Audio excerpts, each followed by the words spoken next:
Monsieur le Président, dans de nombreux pays, mais aussi sur les réseaux sociaux et dans la presse internationale, on entend une accusation récurrente, que la Russie aurait trahi le Venezuela, qu'elle l'aurait abandonné au moment crucial en refusant d'apporter un soutien militaire direct lorsque le président Maduro a été renversé.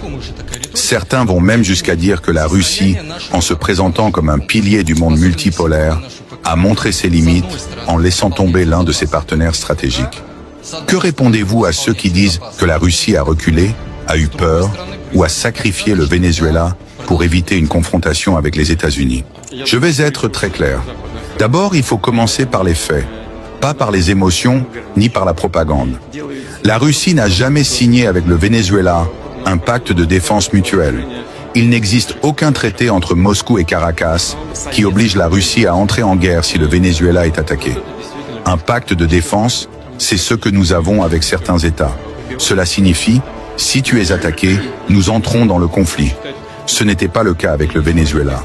La coopération entre la Russie et le Venezuela reposait sur la formation de l'armée, la fourniture d'armes, la défense aérienne, le renseignement et la coopération technique. Et nous avons fait tout cela.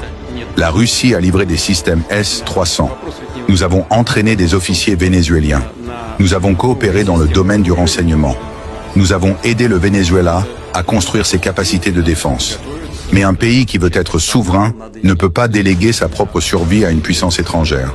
C'est précisément le principe du monde multipolaire. Le monde multipolaire n'est pas un système où Moscou et Pékin vont se battre pour tous les autres. C'est un monde où chaque État doit être suffisamment fort pour se défendre lui-même. Sinon, ce n'est pas de l'indépendance, c'est une dépendance. Deuxièmement, il faut comprendre ce qui s'est réellement passé au Venezuela. Il n'y a pas eu d'invasion américaine. Il n'y a pas eu de débarquement. Il n'y a pas eu de bombardement. Il n'y a pas eu de guerre. Il y a eu un effondrement interne du pouvoir. Des responsables militaires vénézuéliens ont trahi leur propre gouvernement. Ils ont remis leur président. Ils ont ouvert la porte. Quand l'armée d'un pays décide de ne pas se battre, quand ses généraux livrent leur propre chef d'État, aucune puissance extérieure, ni la Russie, ni la Chine, ni personne, ne peut changer cela. Même avec un pacte de défense, il faut une demande officielle. Il faut un État qui résiste. Il faut une armée qui combat. Or, cela n'a pas existé. Vous ne pouvez pas forcer un pays à se défendre contre sa propre trahison. Troisièmement, on parle beaucoup d'humiliation.